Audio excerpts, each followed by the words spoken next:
আজকে এই মুড়ি মাখাটা খেতে খেতে আমার মেস লাইফের কথা খুব মনে পড়ছিল। কারণ তখন রুমমেট আর আমি মুড়ি মেখে এভাবেই খেতাম, আর এখন তো আমার রুমমেট আমার হাজব্যান্ড, আর ওর সাথে আমি এভাবেই মুড়ি মেখে খাই।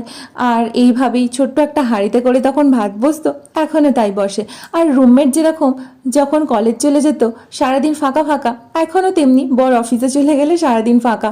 আর পাউরুটি ডিম যেমন তখন খেয়েও পেটে কড়া পড়তো, এখনও তেমনি। মায়ের হাতের খাবার যে কি মিস করি কিছু বলার নেই। আর এই ছাতু এটা থাকবেই এমার্জেন্সি এখানে, কারণ ছাতু পাওয়া যায় না, তাই বাড়ি থেকে বাবা মা এনেছে। সেই মেস লাইফেরই মতো ছাতু সবসময় থাকবে, আর মুড়ির বস্তা তো আছেই সারাক্ষণ পাশে আমাদের। তো চলো, তারপরে এই যে জানালা, এটা দেখো আমার মনে হয়, কারণ কলকাতায় আমার মেসে থাকার সময় একটু আকাশ দেখার জন্য যেরকম উঁকি দিতাম তেমন এখানেও হচ্ছে।